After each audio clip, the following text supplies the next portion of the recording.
Artinya doa Rabbi syrah li sadri itu benar-benar memudahkan urusan. Termasuk kalau misalnya kita lagi ada masalah sama seseorang, kita doa, ya Rabbi mudahkan urusan saya. Mudah enggak? Kalau kurang mudah, berarti kita belum benar-benar jujur dalam kalimat kita kepada Allah. Jujur gimana? Kita yakin gak sih Allah yang memudahkan urusan kita? Kalau kita yakin banget, Allah akan tunjukkan keajaiban yang luar biasa. Seperti cerita kemarin tuh, 2 orang yang saling berhutang kan. Yang satu memberi hutang dan bertanya, siapa saksinya? Kata yang berhutang, Allah saksinya, boleh enggak? Kata yang memberi hutang, oh boleh, Allah itu sebaik-baik saksi. Dan itu jujur, yakin gitu. Coba kalau kita lakukan itu sekarang, mungkin kita akan dikhianatin, akan dirugiin sama banyak orang. Kenapa? Karena enggak yakin banget kepada Allah SWT. Masih ada sedikit, setitik ragu. Ntar kalau dia bohong gimana? Bukankah ada Allah? Ntar kalau dia lupa gimana? Bukankah ada Allah? Ntar kalau dia berubah pikiran gimana? Bukankah ada Allah? Ntar kalau dia hilang tiba-tiba nggak membayar hutang gimana? Bukankah ada Allah? Bukankah ada Allah? Ini jarang kita ucapkan. Kita masih ragu walaupun kita mengatakan hasbiyallah, hasbunallah. Makanya jarang ngelihat keajaiban. Padahal kalimat itu kalimat-kalimat yang mukjizat, powerful. Sebagian mungkin pernah dengar cerita Imam Hasan Al-Basri. Tahu Imam Hasan Al-Basri?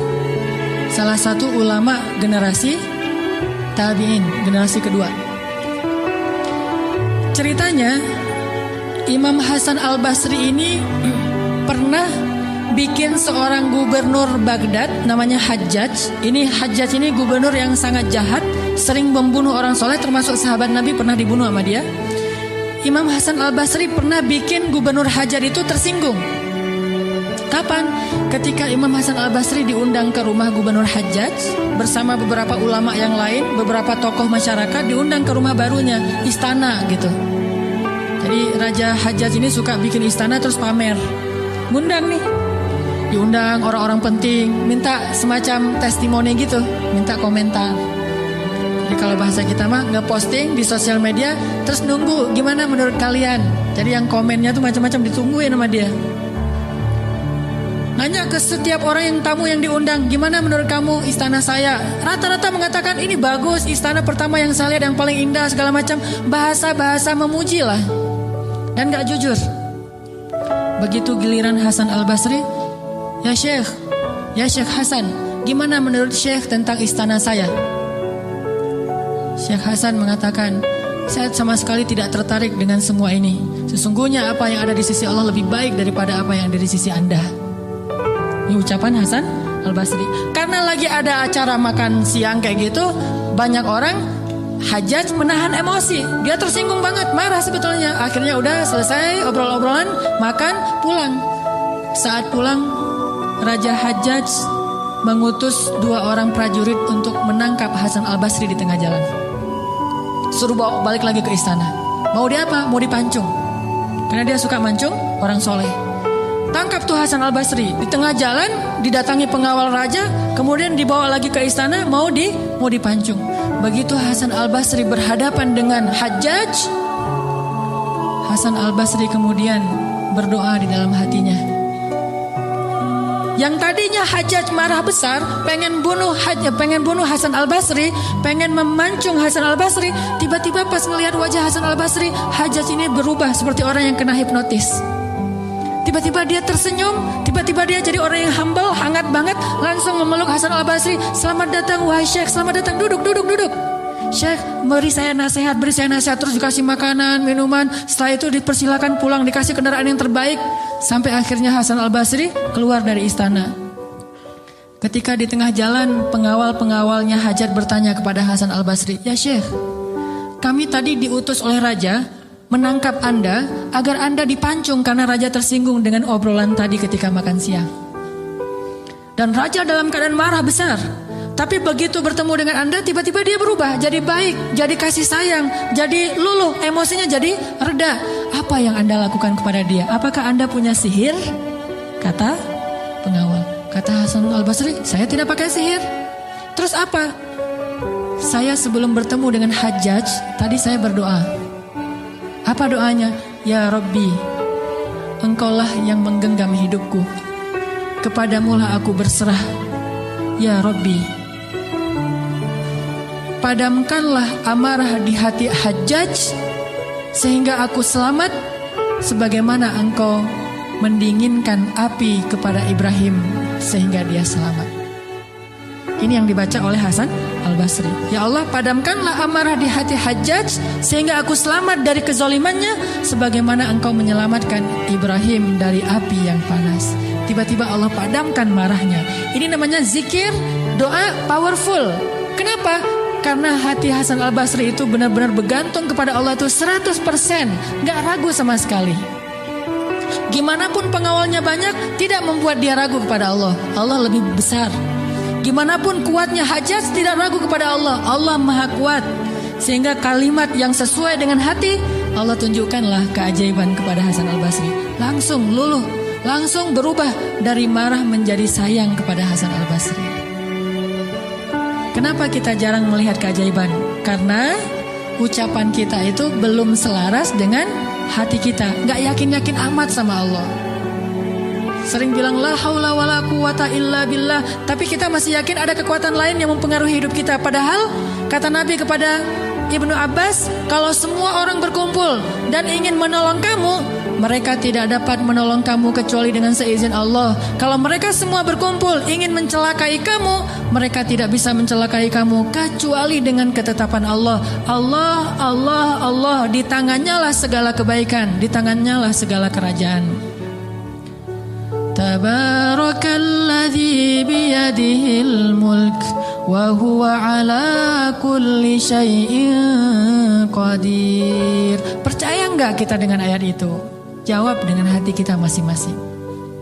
Kalau kita percaya, baru terjadi keajaiban dalam hati kita. Pernah menghadapi orang marah? Pernah? Sering kan? Siapa yang marah? Istri.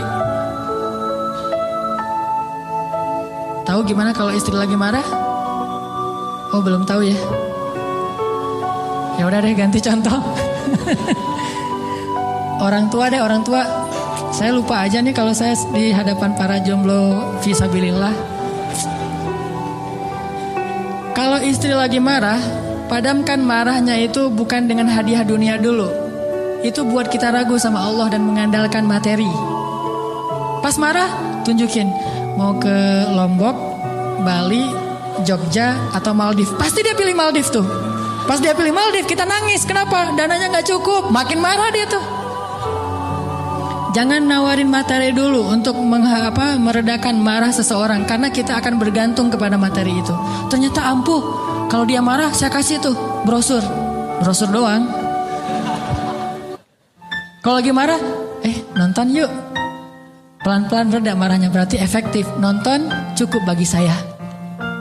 Pas lagi marah, ada kafe baru loh, enak tuh makanannya. Terutama tuh misalnya green tea-nya, milkshake tuh paling enak tuh se-Bandung. Reda marahnya, milkshake cukup bagi saya. Kan? Bukan hasbi Allah, hasbiya milkshake. Kenapa bisa gitu? Karena ketika kita mau meredakan marah seseorang itu kita menggunakan materi. Atau menggunakan bahasa-bahasa ngegoda, ngerayu, gombal tadi. Tapi kan lama-lama agak-agak habis juga ya bahan menggombal ya. Harus buka, jadi teman-teman bisa ke Gramedia mungkin beli buku dengan judul Kumpulan Gombal-Gombal Efektif. Udah teruji, banyak yang menggunakan gombal ini dan berhasil meredakan amarah. Mungkin, tetapi itu berarti kita tidak mendapatkan yang paling luar biasa sehingga suatu saat kita akan kewalahan sendiri. Berapa sering kita bisa memberikan materi, memberikan brosur, memberikan kafe, memberikan nonton, memberikan hiburan, entertain segala macam. Berapa sering?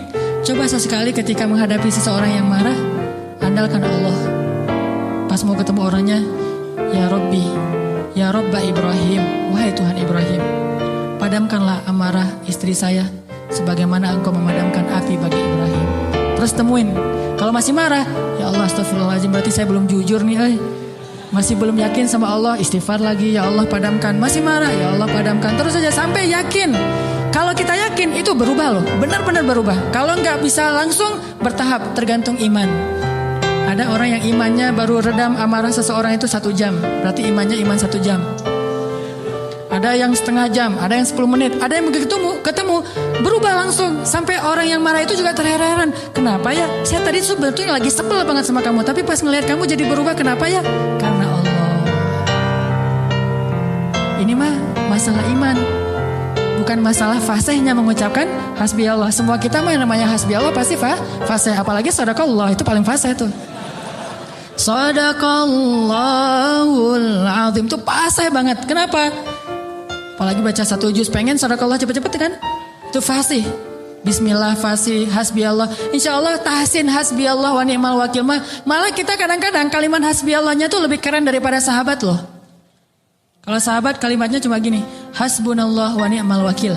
Kalau kita hasbunallah wa ni'mal wakil, ni'mal maula wa ni'man nasir. Coba lihat panjangan siapa ucapannya? Panjangan kita kan? Sahabat mah cuma sedikit, Ibrahim lebih sedikit lagi, hasbi Allah segitu doang. Kita rame, oh jangan cuma hasbi Allah, tambahin dong, jangan terlalu irit-irit dalam berzikir. Rame aja di broadcast soal panjang pendeknya zikir, tapi dua-duanya nggak powerful, nggak ngaruh. Yang bilang hasbi Allah wa ni'mal wakil sama aja. Yang bilang hasbi Allah wa ni'mal wakil, ni'mal maula wa ni'man nasir. Diulang 33 kali. Tapi gak ngaruh, kenapa? Karena gak jujur. Hanya fasih di lisan, tetapi tidak fasih di hati. Harusnya kayak Imam Hasan Al-Basri. Begitu dia katakan demikian, doanya langsung berubah. Termasuk doa tadi, Allahumma ajurni fi musibati wa khluf li khairan minha. Ya Allah, beri saya pahala dalam musibah saya, beri saya ganti yang lebih baik. Selama apa sih Allah kasih kita ganti? Di situ kita bisa mengukur keimanan kita. Kalau begitu kita berdoa langsung dapat ganti, itu imannya ajaib tuh. Kalau kita berdoa tunggu gantinya sebulan kemudian, itu imannya standar. Kalau kita udah berdoa tapi nggak diganti-ganti, berarti kita bermasalah. Gak yakin-yakin amat sama Allah. Pengen gak begitu berdoa langsung Allah menunjukkan keajaiban? Kita pengen aja gak berani ya, karena kita gak percaya bisa. Kita mau mengatakan pengen, itu aja kita gak berani karena menganggap itu gak realistis. Masa sih bisa? Bisa kalau kita yakin kepada Allah. Kalau kita gak yakin, kalau kita bilang gak bisa, kalau kita ragu bahwa Allah bisa menunjukkan ajaib kepada kita dalam hitungan detik, terus kemana kalimat kun fayakun? Masalahnya kita nggak yakin untuk bilang pengen, begitu doa langsung Allah kabulkan. Itu aja kita ragu. Kenapa? Kita nggak percaya itu bisa terjadi dalam hitungan simsalabin abrakadabra. Kita nggak percaya itu bisa terjadi dalam satu kalimat kun. Makanya tidak ada kun dalam hidup.